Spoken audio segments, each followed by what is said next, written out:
very much. Thank you. Yeah. I'm not sure about being able to hear in the back, so if anybody wants to move up, that would be okay too. And if you can't hear us, just wave your hands. If you can't see us, I don't know, we have to cut the post out. Yeah, there's no actually good way there. So, thank you very much. We're honored to be back on What's Wet'en territory. It is a lot like coming home. We started Whitecrow Village at Francois Lake. Almost seems like in a different lifetime. So we'll talk today about the journey from what we started then to how we got here today.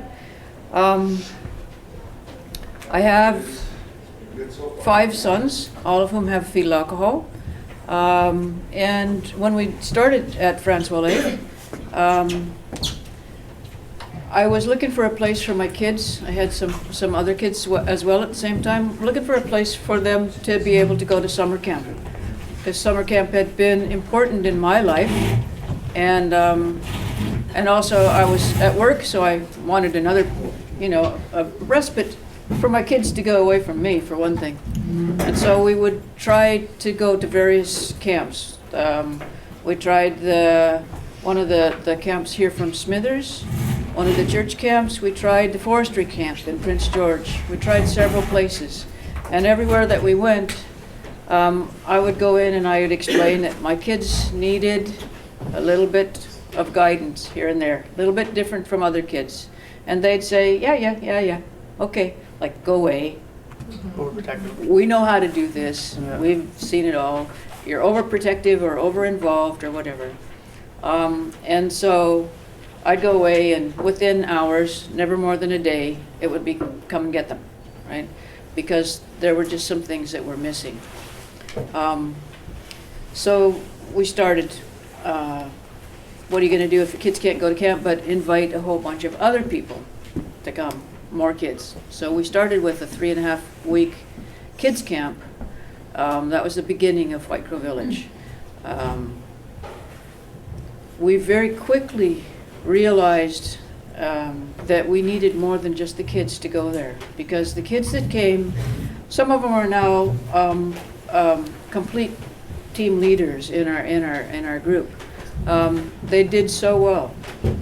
Their most visible characteristics were their best qualities, but their parents didn't get to see that.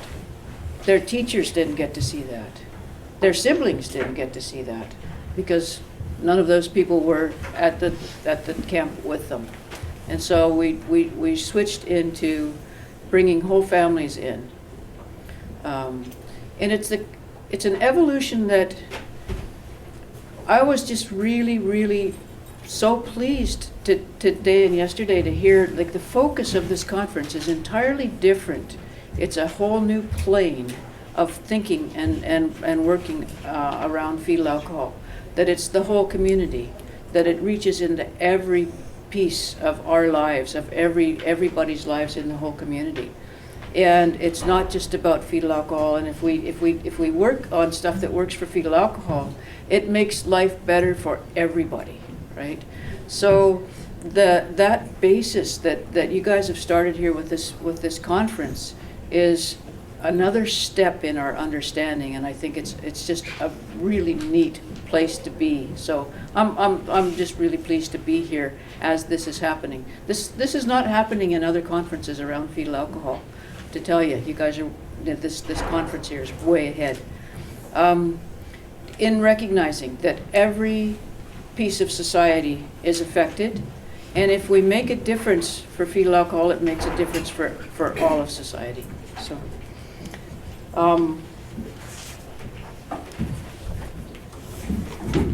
Environment is one of the things also that I've heard talked about last night and this morning, that is something that we recognized really as important right from the beginning. When the kids came in, they came from all over BC in our first couple of sessions. They came from Alberta. They were the kids that we'd heard about because they were notorious in their communities. They were the kids that the parents, the foster parents, the social workers were desperate to have put somewhere to give people a break. But when they were with us, we didn't need a break from them, right? They just did well. They understood each other. They communicated. They made friends. They kept friends. They worked through their difficulties. It was an entirely different picture. It's remained an entirely different picture throughout as long as we've been doing this work. So, And just to add to that, like watching relationships form between people who, for whatever reasons, have had an ongoing struggle with trying to develop social relationship or connections with other people, and then watching it fit, not only with each other living with FASD, but also learning to do that with people who come into the programs who don't live with fetal alcohol, and that transfer to that situation as well. So it's really, it's heartwarming, and it's also a real show of success when those relationships start to be formed and maintained at the same time. If I could just speak for myself, I've always been a little bit socially awkward when I was younger. I couldn't maintain friendships. Relationships with other people was very confusing and foreign to me, because there's so much. When we think about how we socialize with each other and all the things you have to be aware of whilst you're socializing with somebody, body language, vocabulary, different things like that were a definite barrier to me growing up. Although now, because of skills I've learned from working and going to school and all of that, I can now better maintain friendships with other people, which is really neat. talk about when we started then doing week-long sessions with families, bringing families in. And that was while we were still at Francois Lake was our main place. I thought I'd started World War III because I woke up one night and thought, I've got birth families, foster families, and adoptive families all coming to the same session.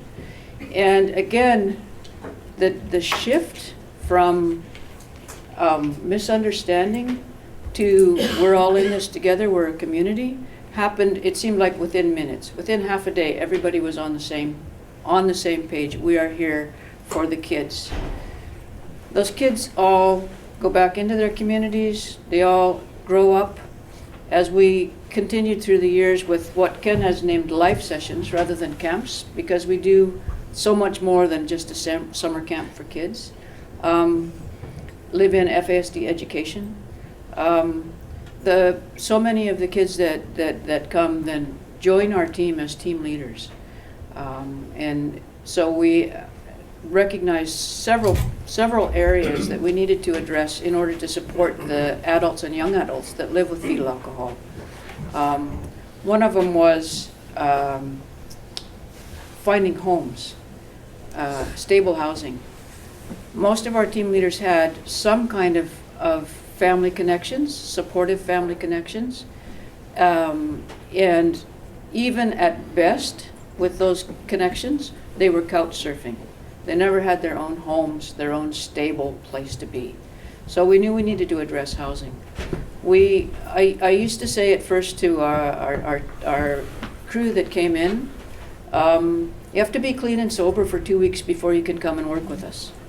I thought that worked because there was never a sign of physiological or psychological withdrawal from substance misuse in the team members that came with fetal alcohol. So I thought, oh, I'm just wonderful, right? And then we realized that what it was environment. It was the way the structure was set up so that what Diane was talking about this morning with the primary brain injury was supported. And we didn't see the secondary stuff happening, right? And then we also realized from the professionals who come to volunteer that one of our main focuses needed to be education of mainstream folks, that frontline social service workers, teachers, lawyers, doctors, social workers. We needed to have that piece so everybody had a common language and a common understanding.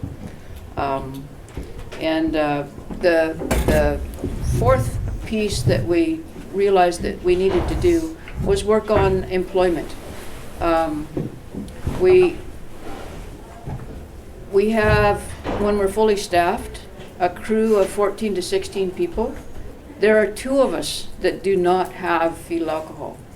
It's entirely against the stereotype that people with fetal alcohol, adults with fetal alcohol, need supervision, 24 eyes on kind of stuff, right?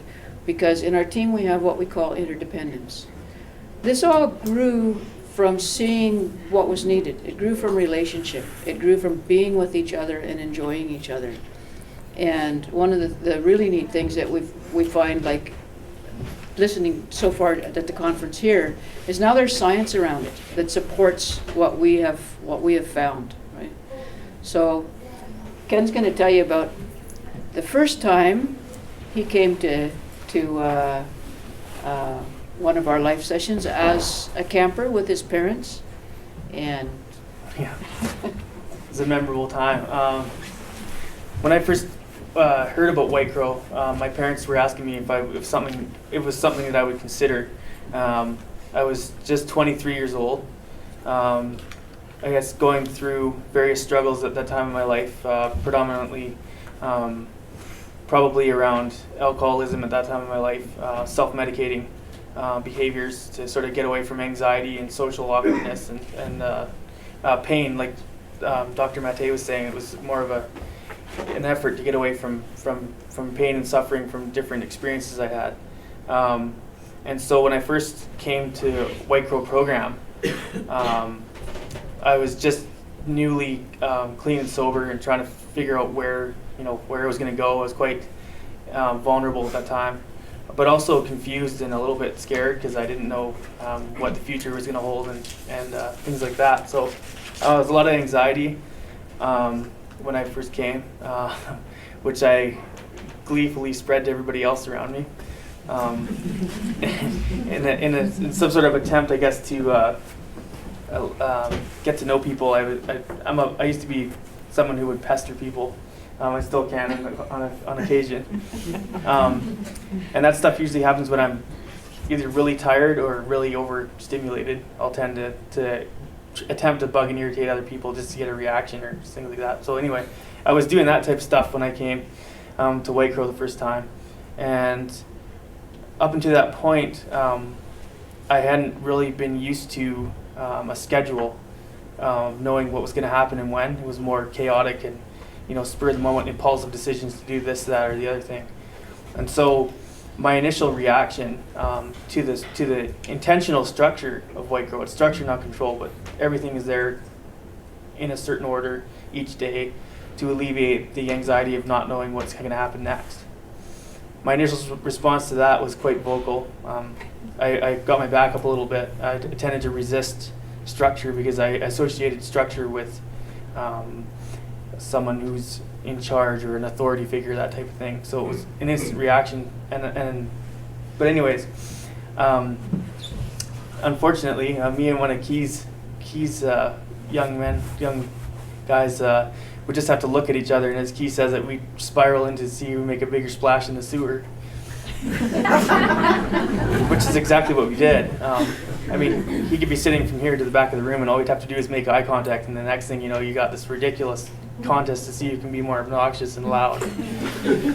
So anyway, a lot of that first time was spent trying to keep us separated, but also to control my dad, who couldn't figure out for the life of him why the guidelines and structure was applicable to everybody and not just to the kids and the younger people. Because he was sure he knew how to swim, and he knows how to swim, and he could not get it through his mind why he couldn't go walk on the lakefront without everybody being down there for an organized waterfront time, because it would lead someone else to want to go down there. But he just could not get it. He was harder to control than I was, I think. So between dealing with him and me, it was quite a lot of work for the poor Whitecrow staff at the time. Should I tell a little bit more? If you want to. Just to make this quick, I made an excuse about, I think a quarter of the way through the week, that I got called into work, and it was really important. It's funny because I worked at McDonald's, but it was my I missed I was at a sort of a fence line, on the fence at this point, because I liked the structure, but I didn't want to admit that I liked the structure. So I wanted to struggle against it and get away from it for a while to see if I actually did like it, because I was kind of in shock that I actually liked something that was organized, right? So I went away for, I think I made it for a day and a night. And then I figured out, hey, I miss those guys. They had something that I wanted. They had a relationship with each other, something I never really had with anybody or could keep with anybody. They were open with each other. They showed their gifts openly. They weren't ashamed. They were just proud to be who they were and working hard and for the greater good of everybody. So I decided to come back and then do the rest of that session. And it actually felt really good, even though I wasn't going to admit it to anybody. We've grown from there into, it's kind of like a family. It's also a workplace. It goes against a lot of the psychological, you have to keep your work and your family life, your personal life separate. We find that culturally, that doesn't really work for us that well. I mean, we do have our personal space and our personal lives, but we work together as a family. And what we found is that adults with fetal alcohol in our group, in this structure, are highly successful. They don't run into trouble with the law. They don't run into trouble with addictions. They keep jobs. They get jobs. They go to school. They don't go out. Yeah. And also, one of the really neat things that's been really hard at the same time is that people move into stable relationships and kind of move away from needing that support, or at least move away physically from us all working and living together. Because what we try to do when we have the funding for it is run our programs pretty much year-round. We were the recipients of one of the Victoria Foundation grants, the British Columbia government's FASD action plan, and it funded everything except for our live sessions. And so we lost a lot of our ability to spend time together. And what grew out of that is what we call our interdependent network, where all of the people that get to know us and we work together with in the live sessions and that work with each other, keep in touch with each other. If Ken has a question, he's asking, he's putting it out there for discussion. If we see somebody that's starting to falter in their job or in their relationship or in their self-confidence, there are people that are going to contact them, not necessarily in person. We try to do it in person when we can, but we live all over the province, and some in other places as well. And so there's this network of people that know each other, that believe in each other, and trust that the other person is there for them when needed. And that's our interdependent, what we're talking about in terms of interdependence. So here are our elders.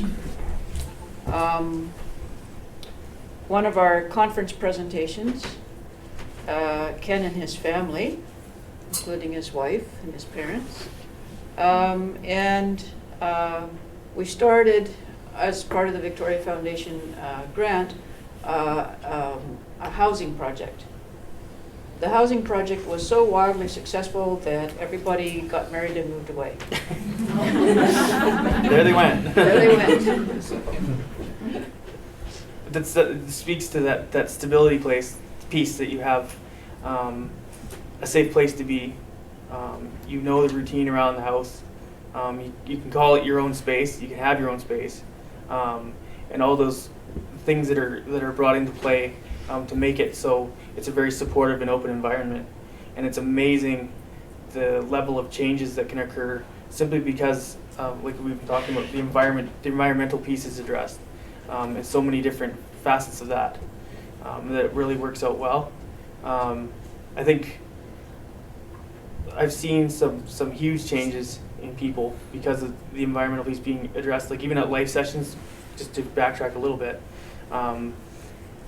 there will be young people that come to the life session, and the first thing out of, say, someone who's with them as a caregiver or another capacity, they say, watch for this behavior, this behavior, and this behavior. They have paperwork that says it's prone to this sort of behavior or this response, and it's like that. And this stuff never happens at the whole week at life sessions, and then halfway through, that support person or care person will come up and say, I can't believe this is the same person. Like, you know, it's like there hasn't been any of that stuff happening. So because of that supportive environment piece. What Ken and I most often do together is a 4-day workshop, or 26 hours, split up however it happens to be split up, as well as our live sessions. And so we take those opportunities, those workshop opportunities, to teach about fetal alcohol and about why we do what we do. But what we're doing here at this conference is just more or less talking about what we do, right? And what we do has come about in trying to explain it. We have come up with our beliefs and assumptions. And so I'd like to invite you guys to discuss, you know, whether you actually agree with some of these things or not. So the first one is belonging in a community, being valued and respected, are basic requirements for a healthy life. We're all agreement in that. Like, we are social beings, right? And we need to be of value to our community. So many of our young people are seen as consumers rather than contributors. And that's really something that draws people down, to be felt like they're always taking rather than giving back. Yeah. So the strengths and gifts of persons living with FASD can be their most visible characteristics.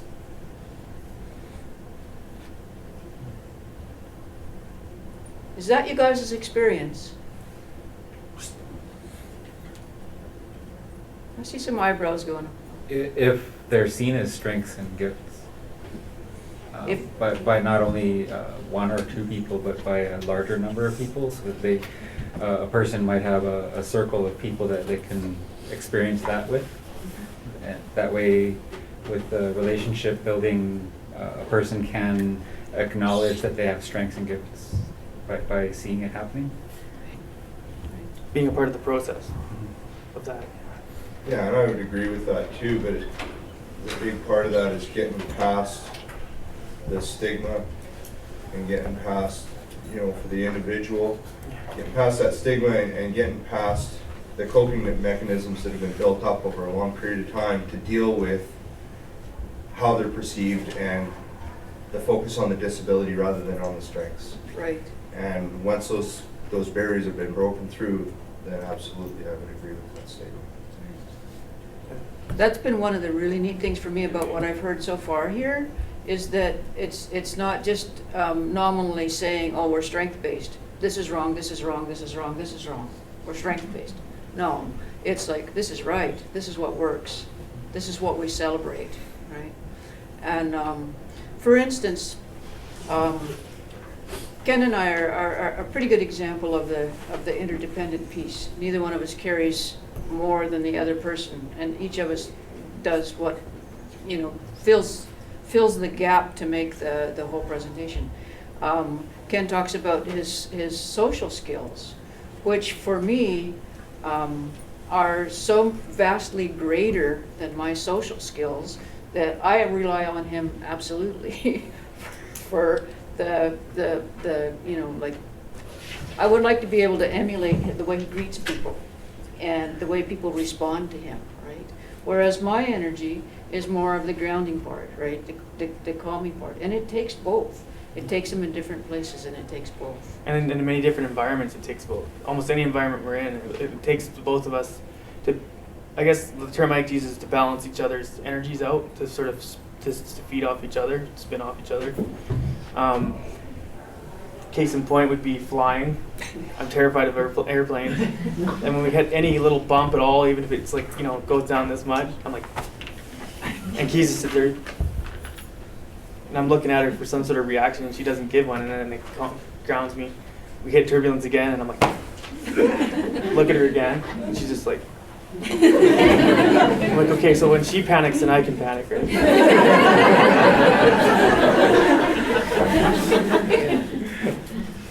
And this last point, I think, is the one that, you know, like it's been brought up again for the conference. It was in the direction statement that everybody will share in the benefit when we establish those elements of health that are needed for somebody with fetal alcohol.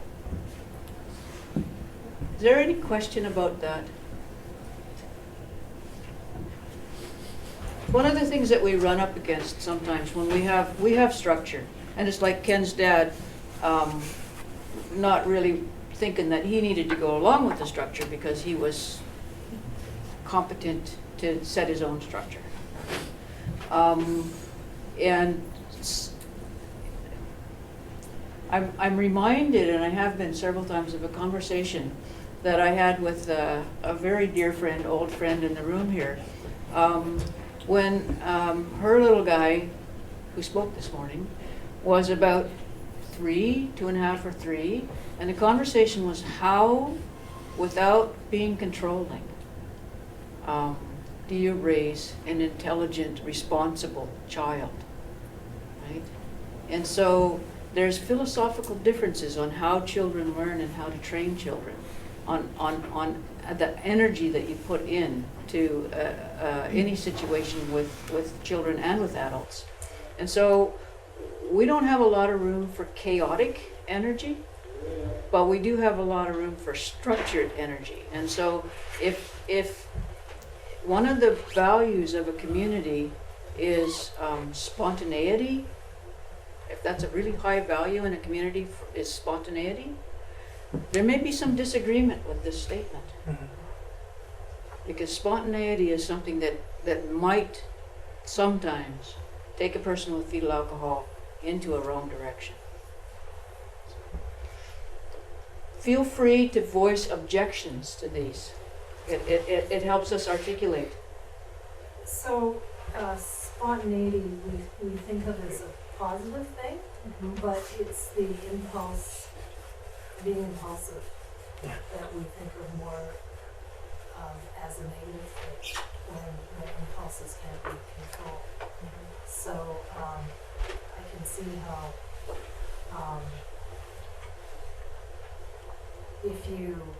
if you were trying to get control on the impulses, you might have to squelch the spontaneity too, which could be. And spontaneity for me, like, well, it can be positive thing, and also me and free time are famously incompatible. So generally, if I have a lot of free time to come up with my own ideas to amuse myself, I'm going to come up with my own ideas to amuse myself. And it might not be that amusing to other people that happen to be around. So it's always been a kind of a catch-22 for me growing up. I guess the question I have is, can you have spontaneity within a structure? Ex- Like with art. Yeah, exactly, exactly. And the thing that I'm thinking about here is one of our team members is extremely artistic, and grew up in the theater and musical, and is a teacher, right? And so when there's that teachable moment, wants to be spontaneous and change the whole activity over here, which sometimes loses 9 out of 10 people, right?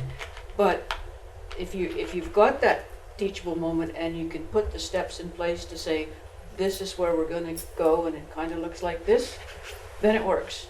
But if the person leading that spontaneity is not able to communicate the steps in a way that alleviates anxiety and fear, then it doesn't work. So yeah, it's a real skill. Yeah.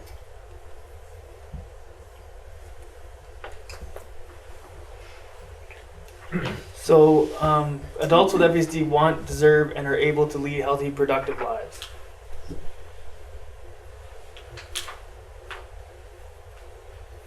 any objections?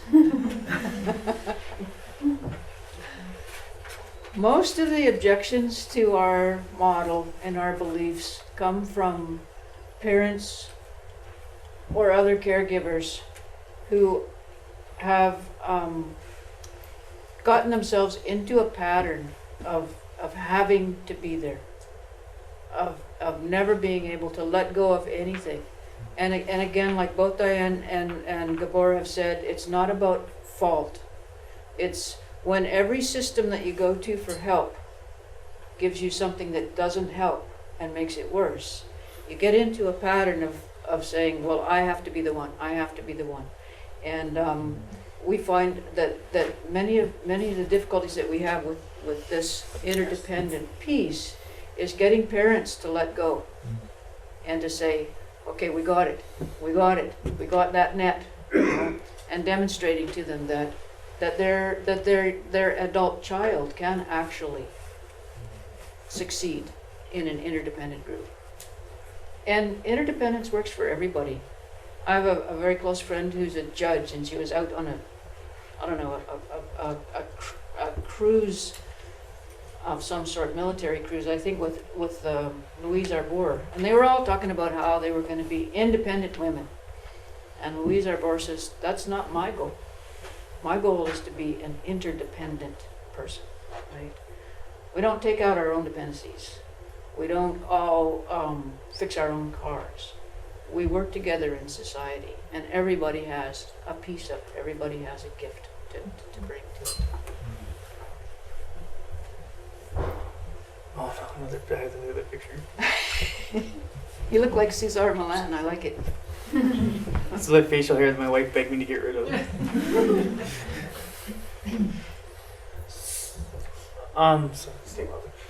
Stable housing is a basic requirement for a successful life. And I think, for me, like my wife is, bless her heart, she's so understanding. She had no prior that she knew of involvement or understanding of fetal alcohol before we got together. And we have a 2-bedroom apartment right now, and she designated one room without even having to haggle over it is the man cave, and that's where I'll go if I'm agitated or if I need some space or quiet time. It's my own space. It's got a whole bunch of stuff in there of my stuff, books, and you name it, it's in there. I'm a bit of a collector and a pack rat, so I have that freedom, I guess, to have that space, and then like it's just a support that I need to be able to de-stress, is be in a familiar environment and just be there for a little while. And I think over the years that we've been together, she's been very understanding of that fact, and a number of other differences that we have around overstimulation and things of that nature. I don't know, like the practical logistical pieces of having your own space are often, I think, overlooked. We used to joke that the main cause of homelessness was bifold doors. You know, those kind of closet doors that open like this, right? You pull in the middle, and the physics on them is just off. None of them ever work right? So you yank and it doesn't work and it comes off, and the landlord comes in and says your bifold, your closet door needs to be fixed, and you go, okay. And the next month when the landlord comes and does the inspection, your closet door needs to be fixed.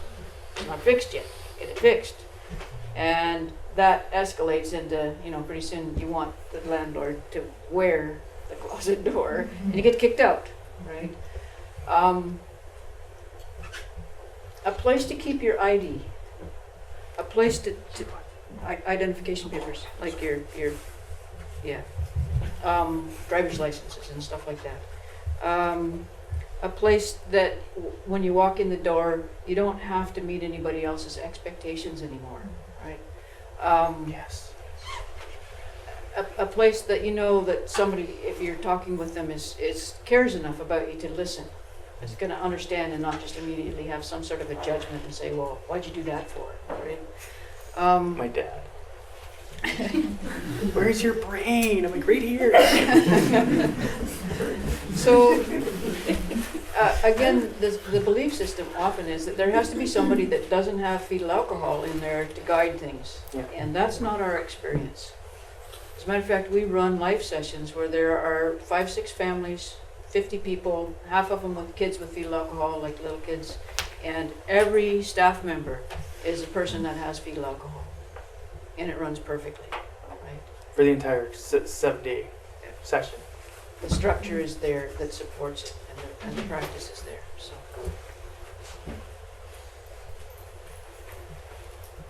Work.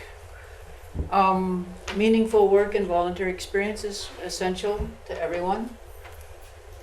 It doesn't mean you have to have a high-paying job. It doesn't mean you even have to have a job with a salary, but that your contribution to your community and your family and yourself is recognized as something valuable. A reason to get up in the morning.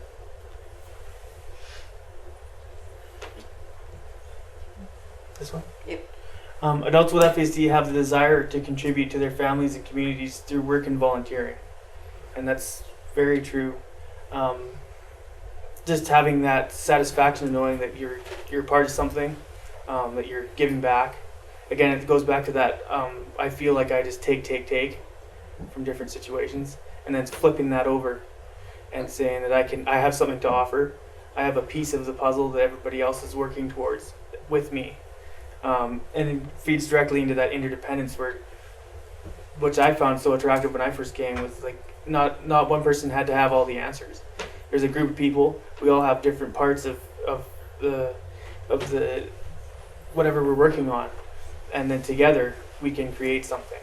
And that, it alleviates so much stress and anxiety of having to come up with all the answers, or thinking you have to come up with all the answers yourself. You're part of a team, and that atmosphere really permeates through everything. Which the picture proves. I forgot what the picture was till I just looked up there with the thinkers. Yeah, the thinkers and That's then me. and then the workers doing the work while they're thinking. Yep. So,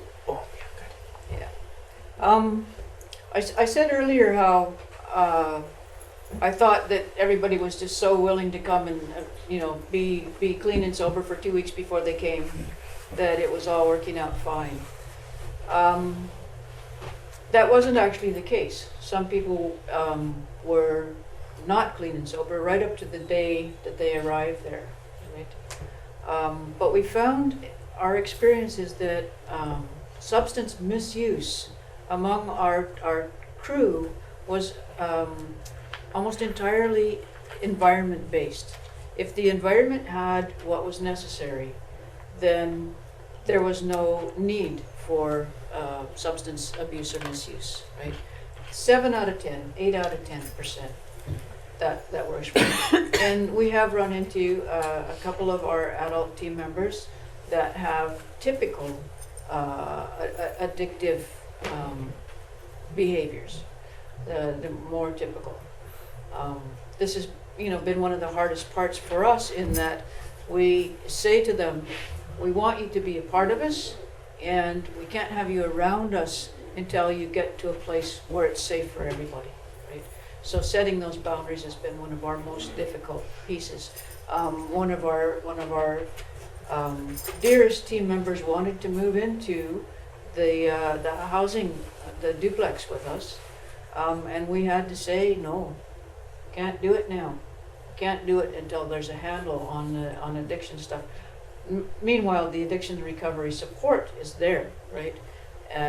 But it took over a year before we could finally say, okay, you're ready, let's, and again, he's one of the guys that got snatched up, get into the house, get stable, get in a healthy frame of mind, figure out what you need to do to keep yourself in that healthy frame of mind and keep stable.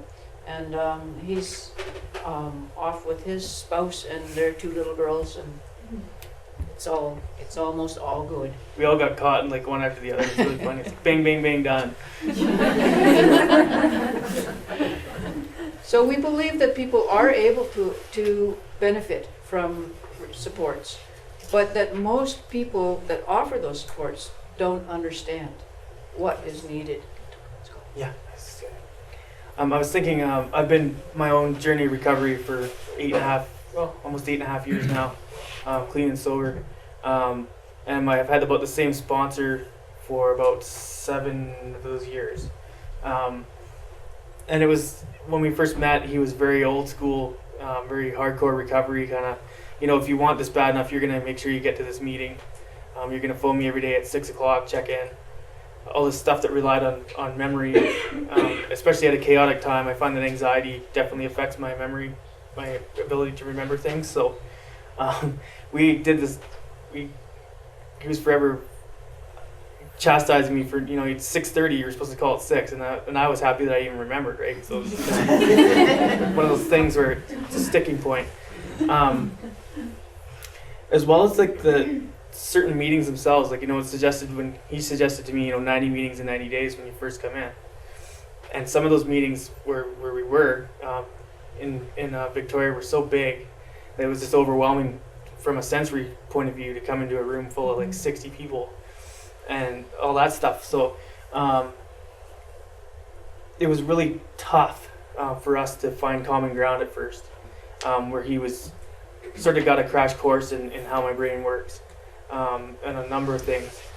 And so when he actually came to a training we did, and the poor guy was in tears a few times because he looked at me and said, I don't know how it worked, but it did, right? And it was so neat to have that sort of recognition. And now he's very open to the different styles that I learn things, different ways that he has to explain certain things in order for me to grasp and understand them.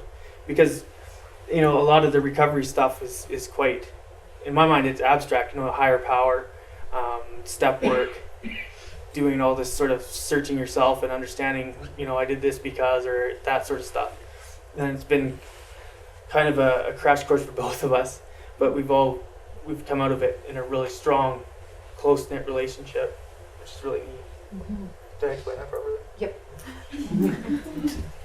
Has anybody here read the study that's loosely known as Rat Park? It's a study come out of the 70s. The psychologists were always torturing rats in those days. Professor Bruce Alexander, he's recently have a couple of new books out. The Globalization of Addiction is one of them.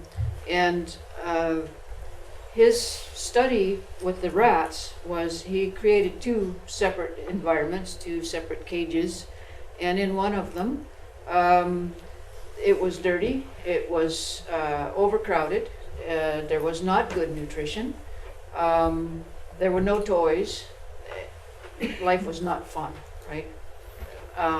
In the other one, it was everything that a rat could want.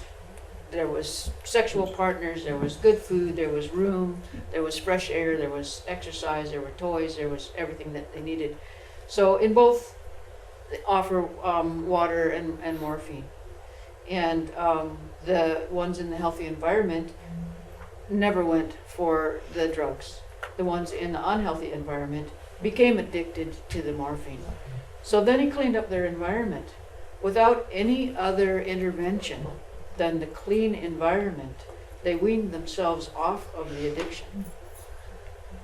So environment is just this huge piece, and it's so good to hear people talking concretely about the environment and talking about like social environment, physical environment, emotional environment. All of those pieces are so important. And again, our belief is that when we have that, it's going to make it good for everybody. For one thing, we're talking about all of the other factors that cause brain differences, all of the stress factors, right? If we have an environment that is healthy, all of those stress factors are not going to be there that also cause brain differences that are like fetal alcohol.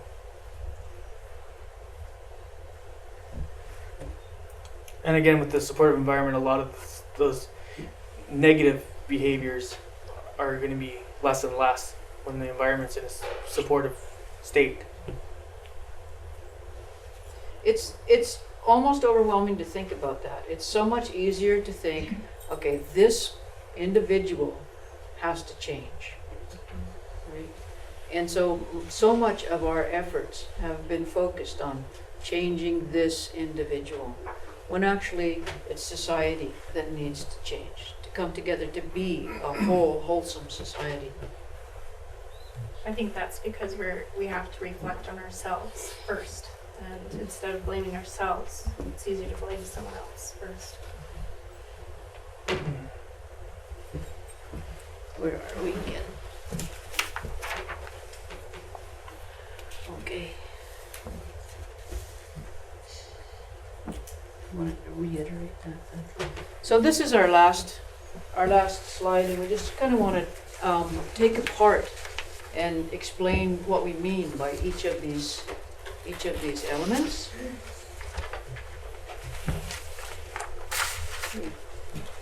Go back to that. Yeah. Then I needed the elements. Yeah.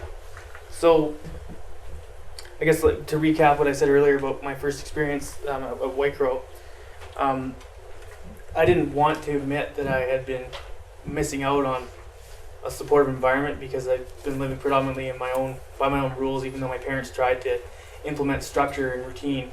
I generally would I'd resist to the point where it was miserable enough for them to sort of give it up after a while. And so when I came to Whitecrow and I discovered all these people that were really neat and really, really patient, just awesome people, had this interdependence network with each other, and were constantly working together and learning from each other and having a good time. I saw that as something really positive, but again, like the gentleman said, that you got to get through the stuff that comes up that I was putting up to keep people at arm's length, because I didn't trust people very easily. I had a very, I guess you could say, traumatic experiences when I was younger, around constant failure, low self-esteem, things of that nature. So the interdependence really got me interested, although I wasn't going to admit it to anybody. So I kept a little bit up in my vocal opposition to things, to whoever would listen, but he was generally not too far away when I was doing that. And again, the basics were being met in this environment. So that really helped too. Yeah, I have the basics kind of quote: eat, sleep, exercise, socialize, and do something you're proud of every day. Right? We'll talk about that more in a bit.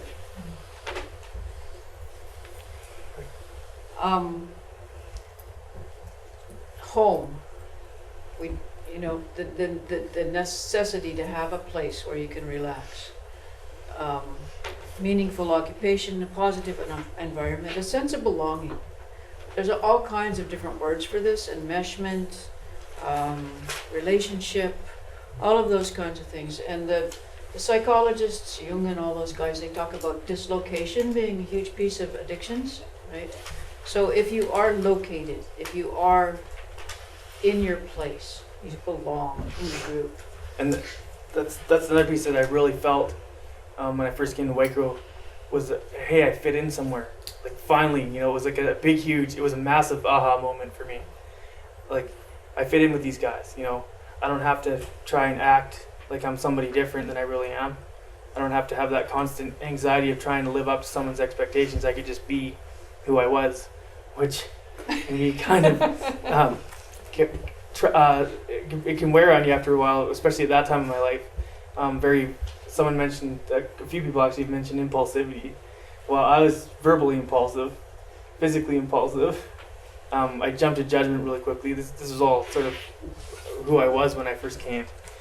But when I felt that, finally I fit in like a piece of a puzzle, it was really, really neat. And it gave me the courage to come back and explore that further, which predominantly led me to becoming one of the main staff members at Whitecrow Village, one of the team.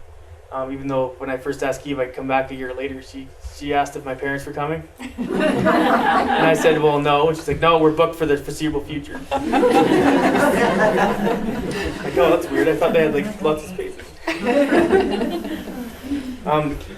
and the anticipation of success.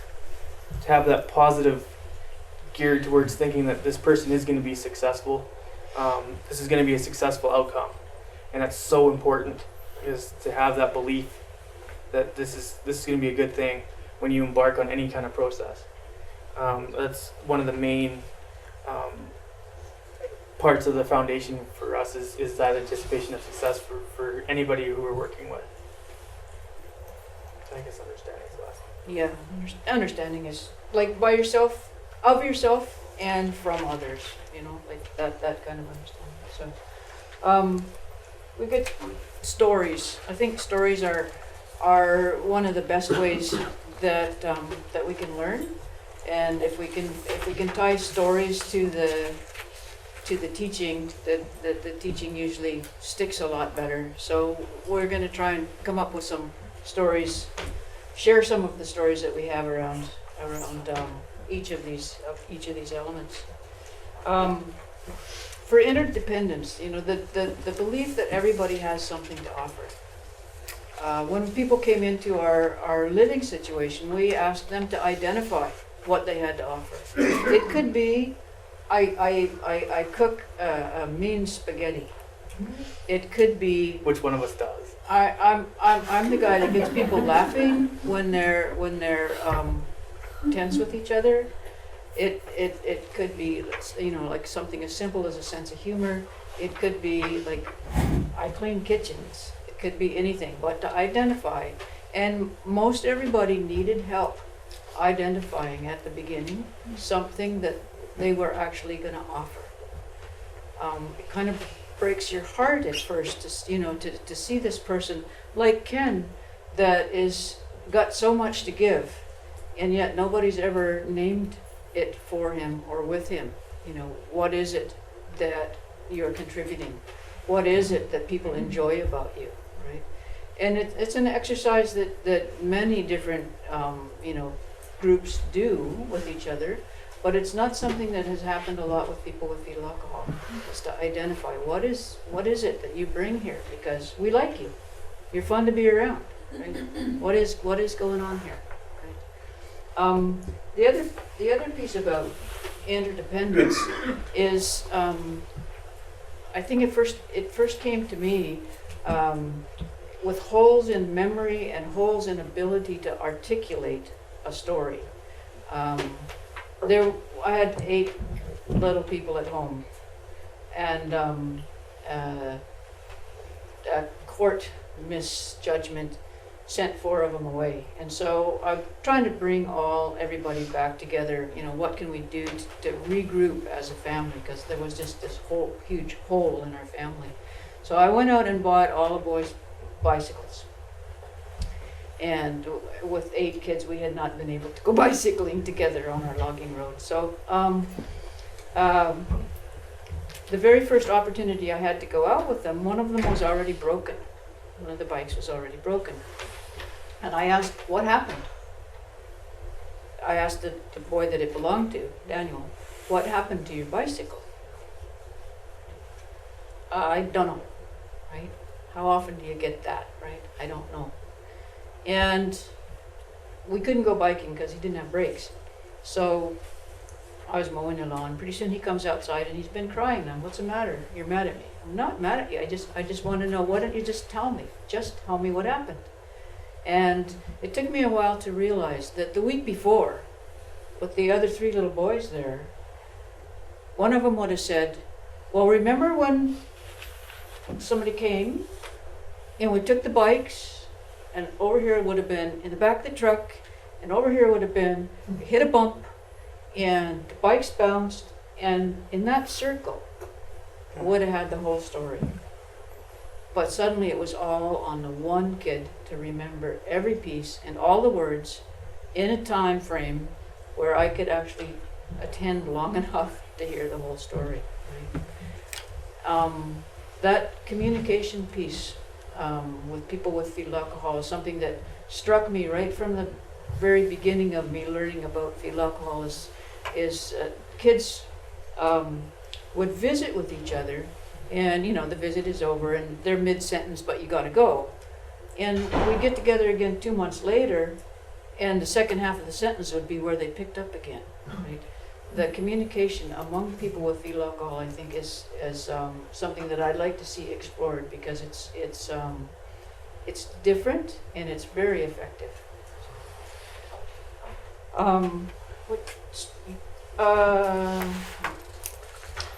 So everybody has a need for something, as well as everybody having something to offer.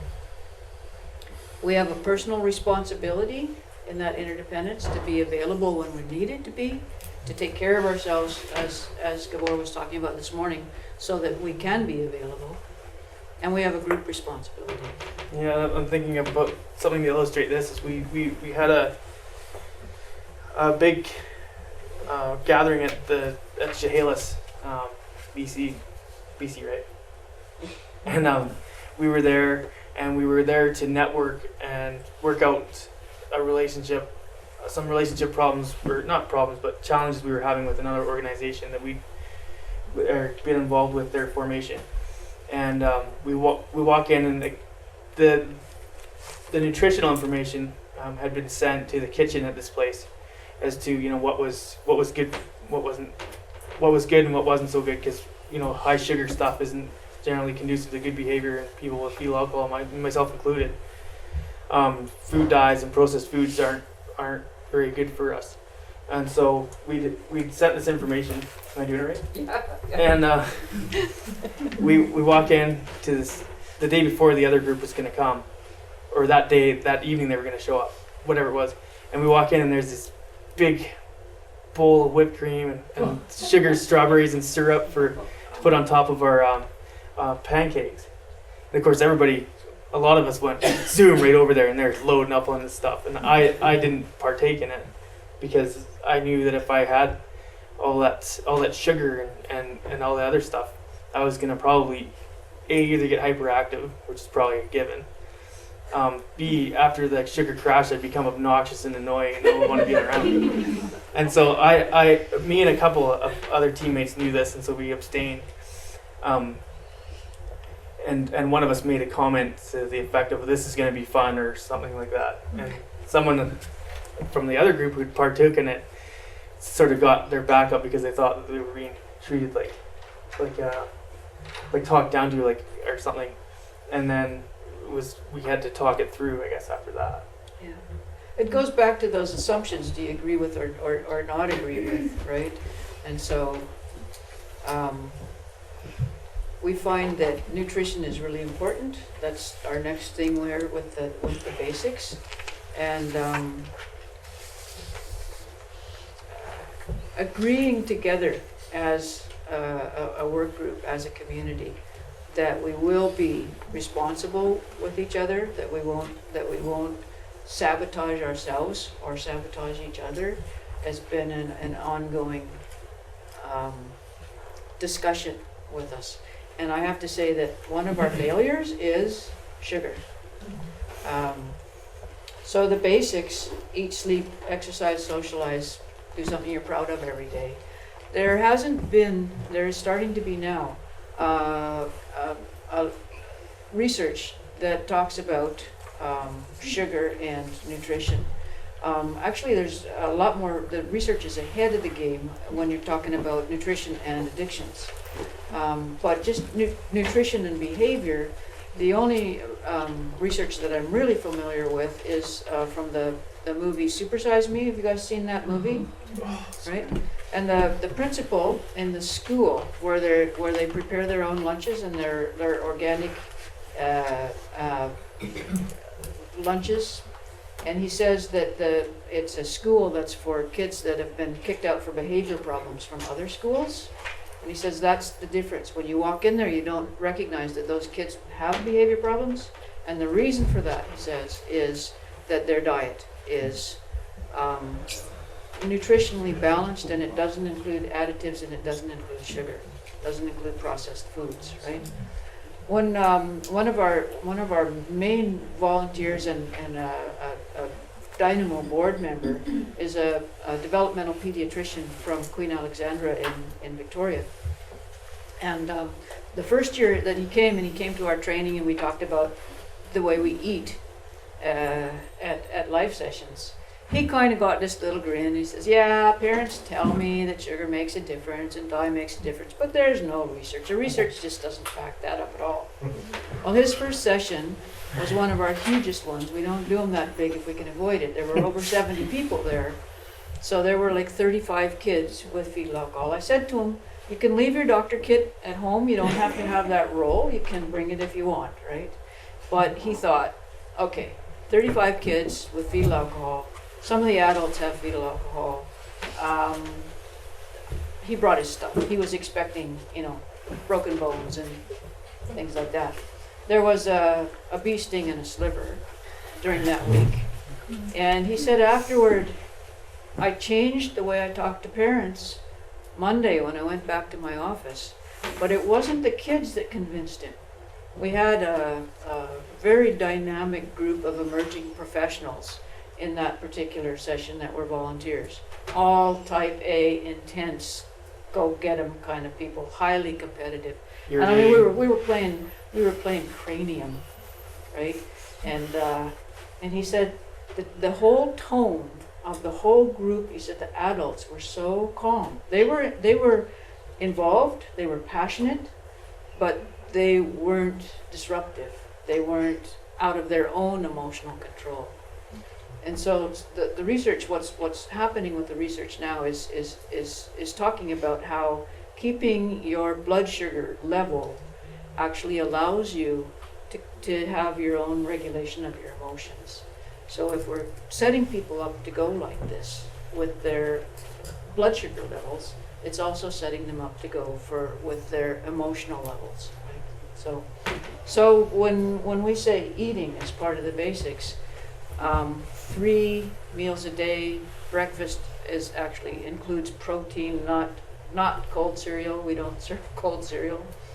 I had to laugh this morning because not getting our nutrition plan across at a life session in the Maritimes once ended us up with having the only protein available was like cold boiled eggs morning after morning. Every day. That's what there was in the hotel this morning, and I said, I'm not even going to tell Ken. We'll just go get breakfast somewhere else.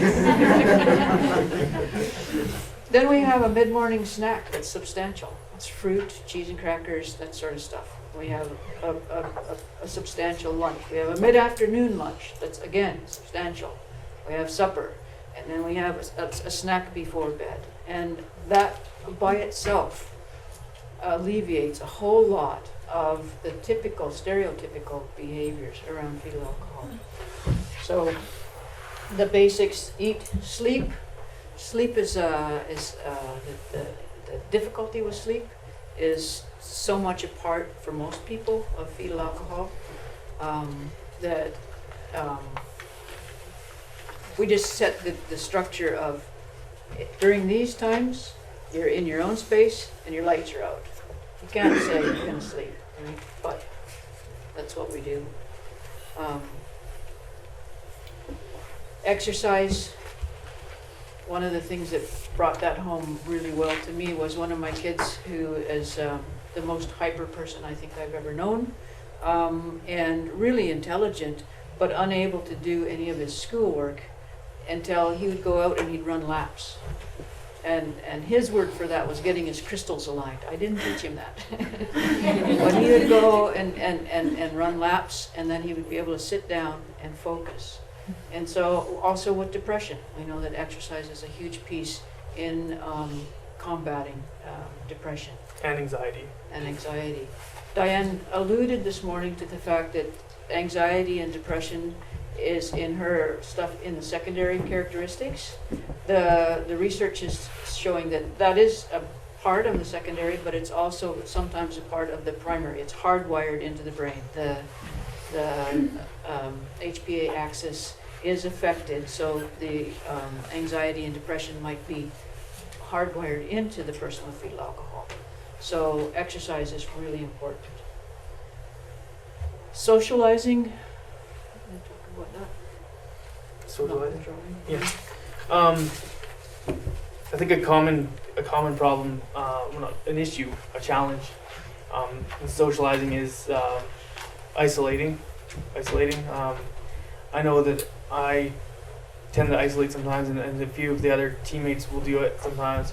And being able to have another team member come and encourage you or draw you out to do something with a group is really, really important to keeping healthy. I think that the isolation piece can be sort of for me, it's a security thing. If I've been somewhere like on a trip for work or whatever, and I've been very social for 6 or 7 days, when I get back into my own environment, I tend to withdraw for a couple days, 2 or 3 days, and just sort of de-stress.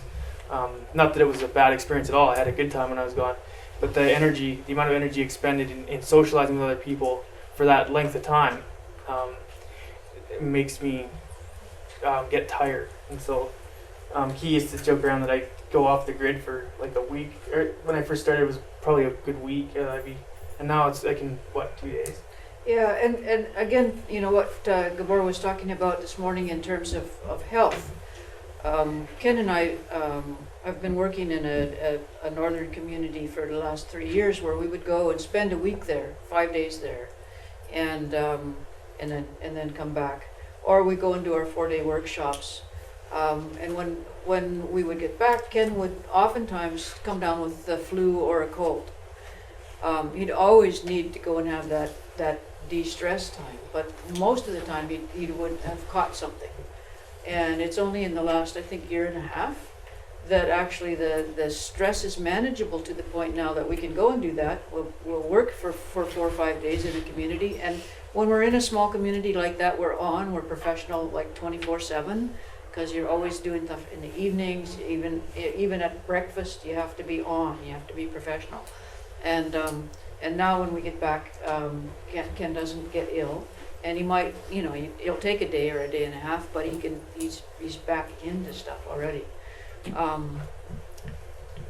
Another little piece of that that's fun with Ken, because it's a story I just love to tell. So his then fiance picks us up from the float plane when we get back for one of these, and he's on. He's absolutely the example of competence for an adult with fetal alcohol, for any adult. He's a professional. For the whole time that we're working in this community, and we're working with people with master's degrees and bachelor's degrees and all of those folks, right? So you're on. And Sarah's trying to drive us, drop me off at home and then go home. And he's doing this while she's driving. And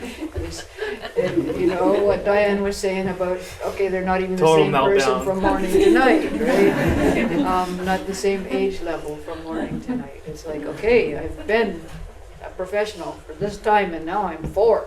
That's it. And I got Kee in the back saying, "Stop it, stop it." Sarah's like, "I'm driving." I'm like, "I know." I'm going home. Yeah. I'm sure she'd love that story being told. So, in terms of these, wouldn't it be great if, and this is our platform, like that fetal alcohol can be the platform for wellness for the whole community? Wouldn't it be great if fetal alcohol could get us all thinking about how to take proper care of ourselves? We've talked. We've talked a bit about home, and I think you've got a piece on that about moving stuff. One of the pieces that you got to look at things from all the different angles.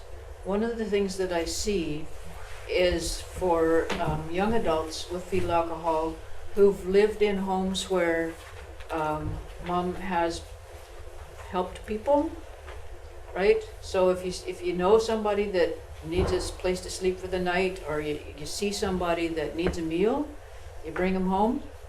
Well, suddenly that's what the young person is doing, and sometimes it can cause trouble. I don't know if you guys know Matthew Picosdi. He's a fantastic dancer. He's a young man with fetal alcohol, and he's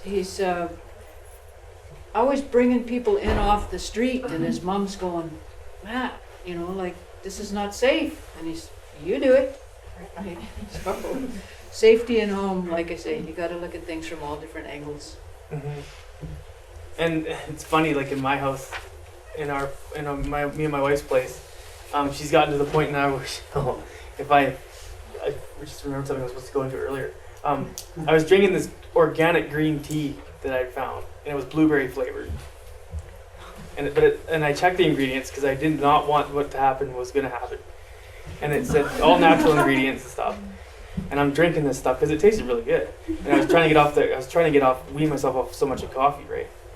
So I'm drinking this stuff, and I just became the owliest, most annoying, negative person you've ever seen.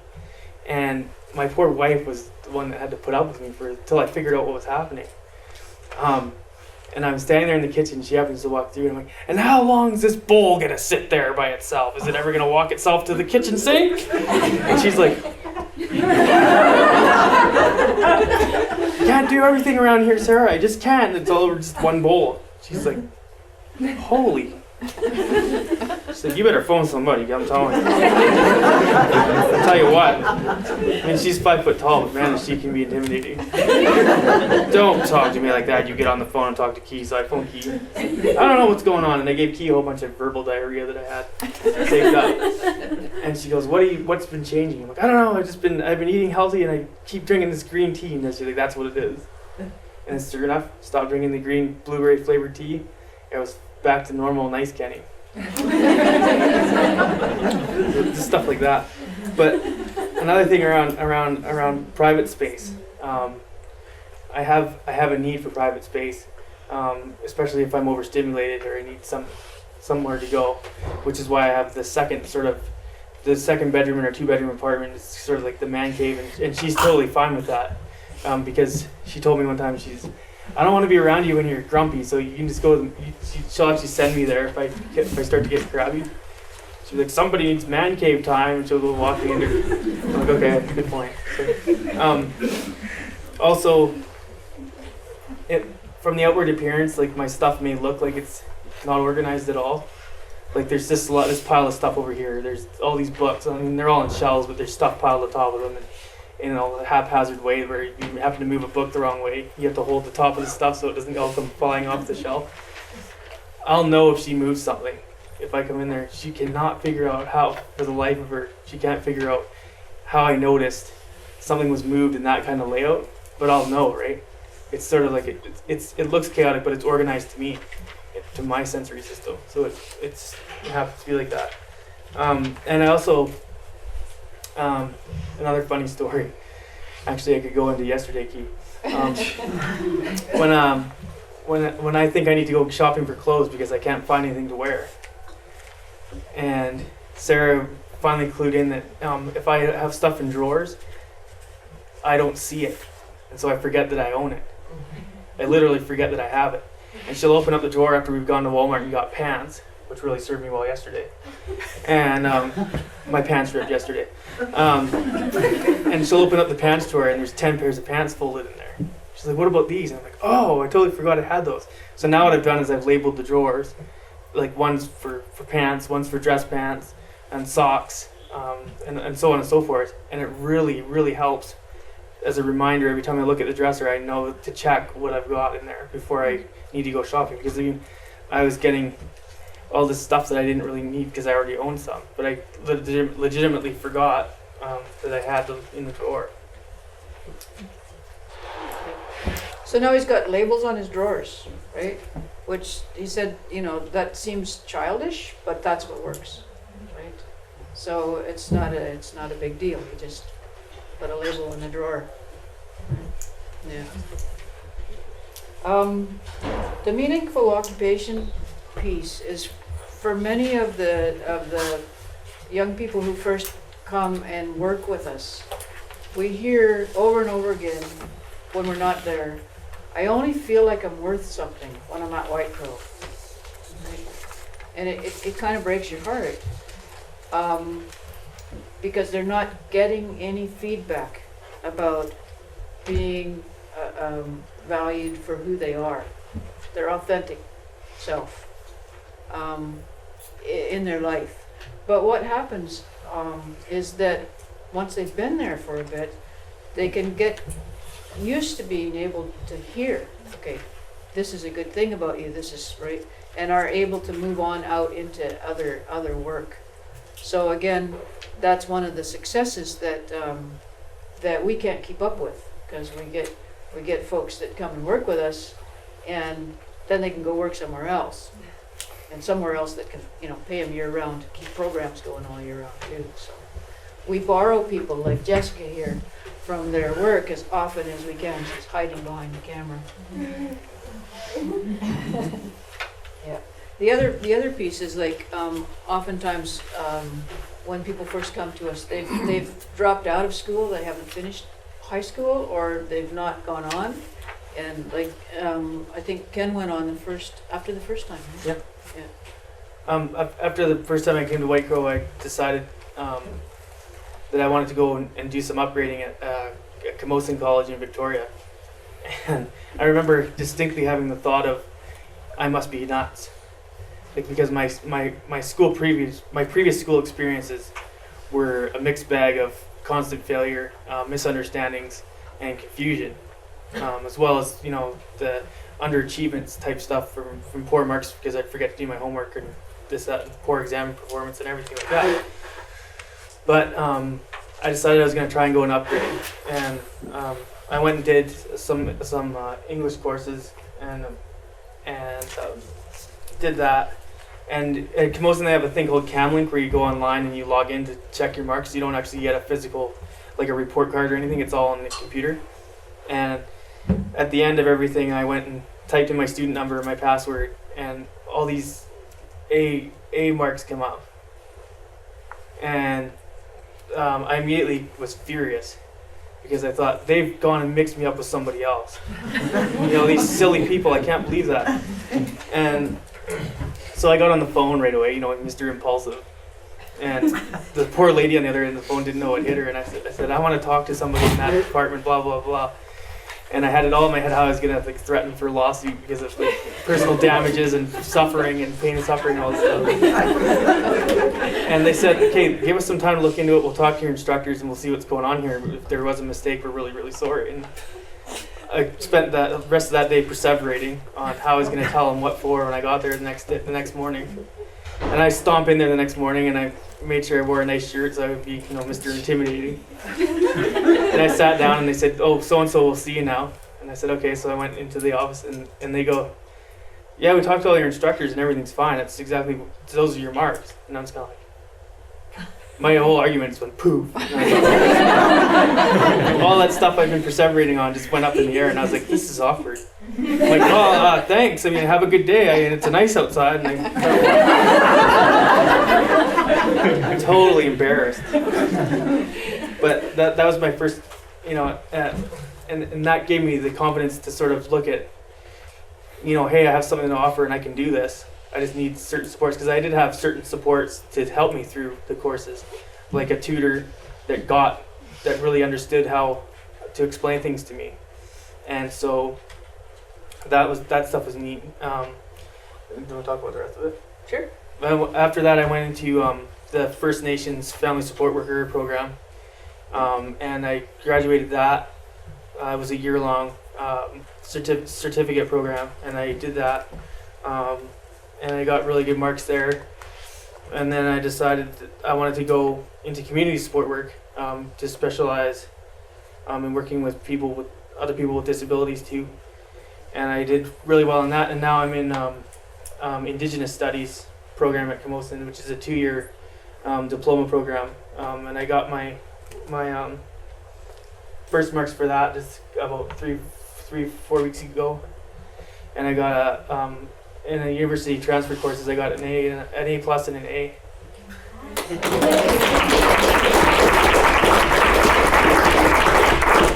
And I didn't spaz because I knew. At that point, you knew it was possible. Yeah. Our next piece is like the positive environment, and in other words, actually, Chub- Yeah. Uh, one of the characteristics that's common, and again, if you know one person with fetal alcohol, you know one person with fetal alcohol, so it's not everybody, but one of the characteristics that's common is emotional radar and being an emotional sponge. So you're taking on other people's emotions. That doesn't mean a fake positive environment. Like to come in with a smile when something's just happened and you don't really feel like smiling, that's not going to work. It's like Gabor was saying about the gut feeling is going to come through, not the visual, right? But a positive environment makes all the difference. Do you want to tell the story about? Yeah. Okay.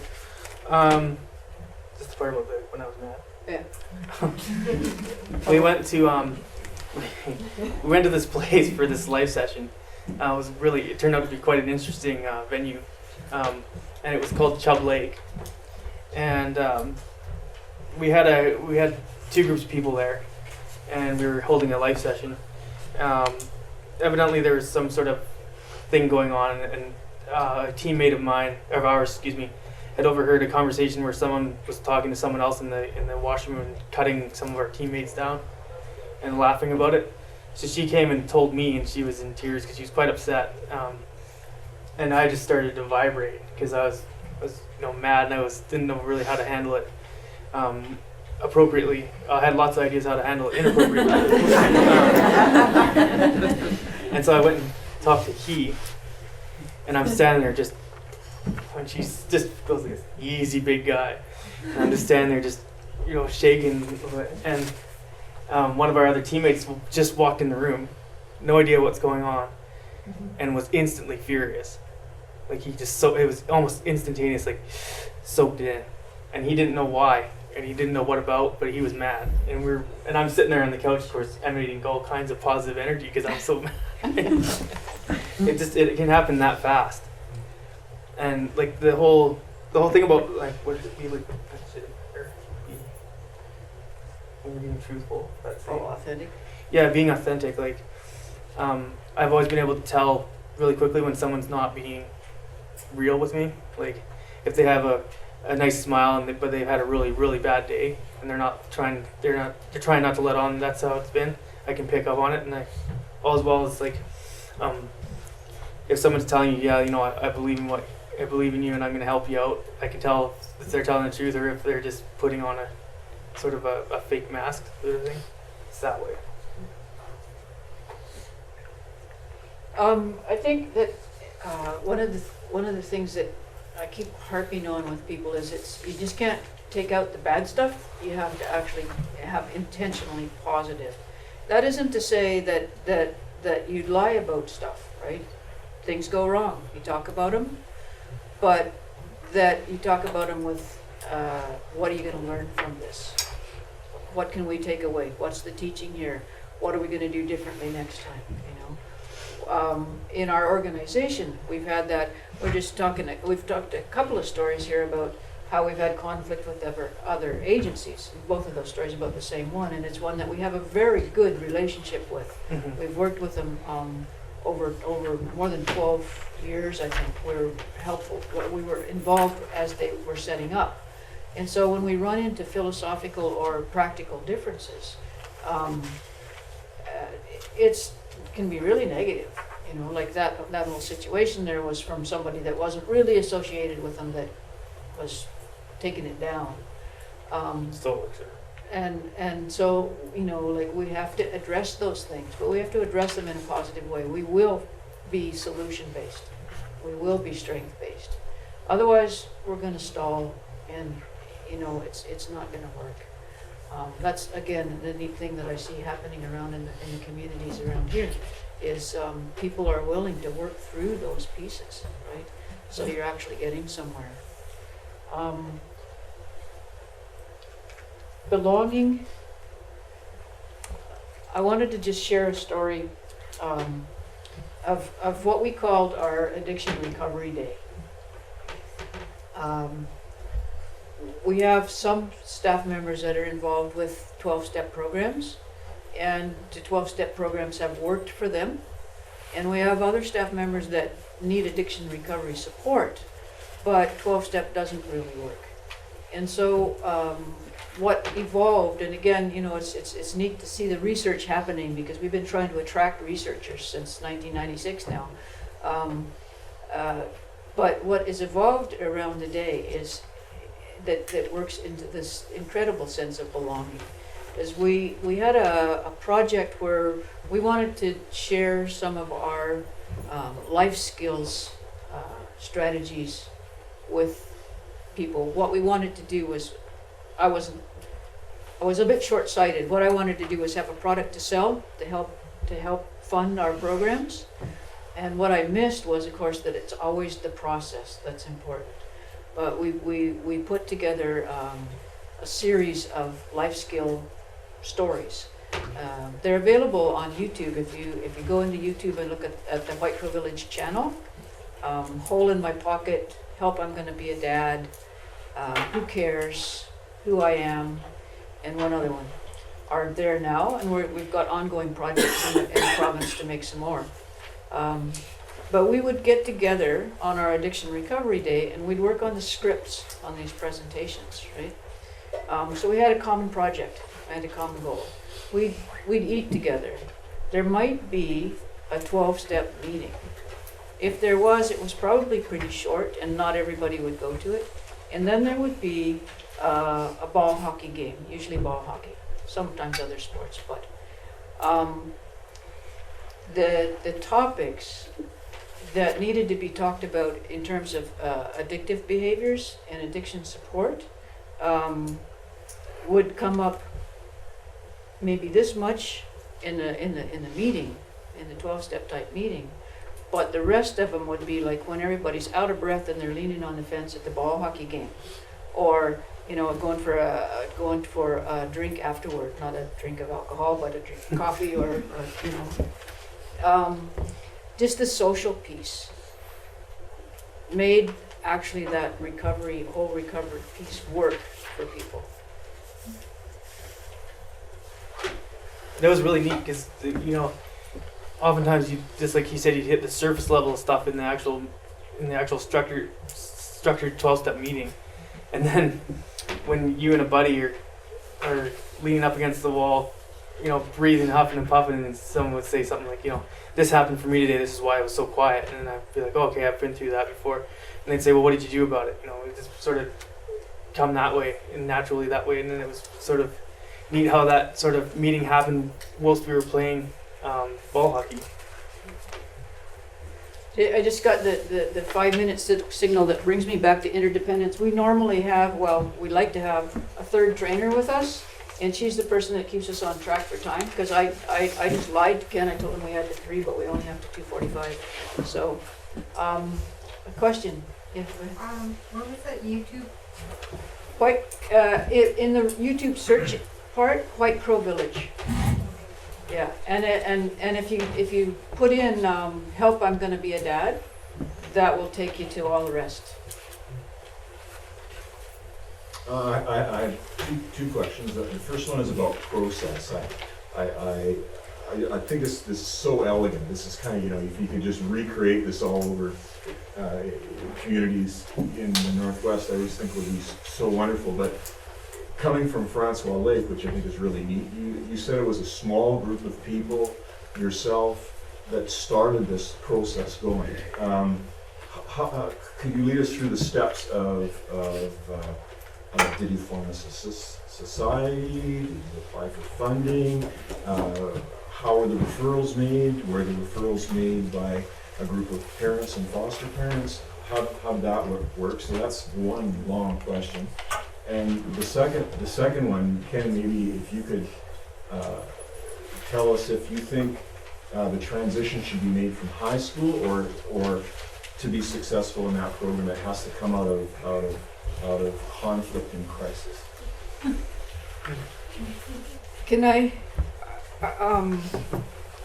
both of those things are, like you say, long, and Ken speaks tomorrow morning about his process, and our next presentation is about using fetal alcohol as a foundation for community wellness, so talk a little bit more about our process of where we got there. Might be, I don't know if you're going to either of those presentations, but we don't have time to answer yet.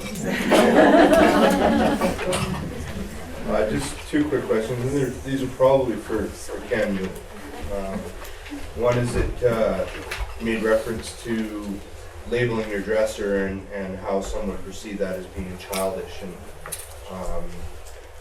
and then the other one was around the value of volunteer work and how individuals with FASD view volunteer work and the value of that. The reason I'm asking these is that I work with teenagers, 15 to 18, got 20 of them, all with special needs. And one of the issues that I come up against is, why are we doing this? You're treating us like we're in kindergarten. And they have a real sensitivity to being treated younger than their chronological age. And but once we get into an activity and once we can get past that, we have great success with it for obvious reasons. And I think Devorah's pointed that out, and Diane this morning. And then the same thing with the volunteer work is that you've got these individuals that don't want to work for free. They're only willing to work for pay. They don't see that value of going out and working for the experience and for those relationships and those things. And I was just wondering if you could maybe touch on how maybe you went through the process of dealing with those two items. I think just briefly to address that, I used to add a version to volunteer work as well, because in my mind I had quite rigid thinking when I was younger, and that again was the result of misunderstandings, constant misunderstandings. You know, I think I did something right, and then someone would tell me, "Oh, you did that all wrong," kind of thing. And so I think when I was first asked to volunteer, I didn't really have a whole picture of contributing for somebody's benefit, including my own. I just thought that I was being sort of taken advantage of, like I had been so many times before, and it was kind of that was the reason why that aversion was so deeply ingrained in me. Until I realized that by volunteering, I was helping other people at the same time, and I had to go through that sort of process of learning how to do that, and then be how it felt to do that for myself, and then be comfortable enough to knowing that those two things. And what was the first question? It was about childish.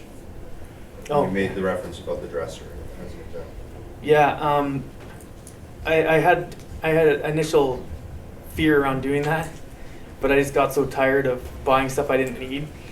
Not really, I like shopping, but my wife got tired of me buying stuff I didn't need. And so I felt that I was actually being kinder to my processing, the way I perceive things, and making it easier for myself by doing that. And so I didn't feel the need to really feel ashamed of it now. It's sort of more of a thing that I just know that I need. And I guess I'm 31, so I've just come to that sort of that comfort in doing that in the last year or so. So it took me till I was 30. Well, and that's and maybe jumping on what Stephen was saying, like because we work with high school age students and there's obviously many other factors there. Is this something that maybe just comes at different times in people's lives, and we should just not worry about that right now? And don't try and push it long. Yeah. Because sometimes it happens earlier or later. Depends on the person. So if somebody had suggested that you label your dresser when you're 18, it probably wouldn't have happened? No. Definitely not. Thank you very much. Thank you.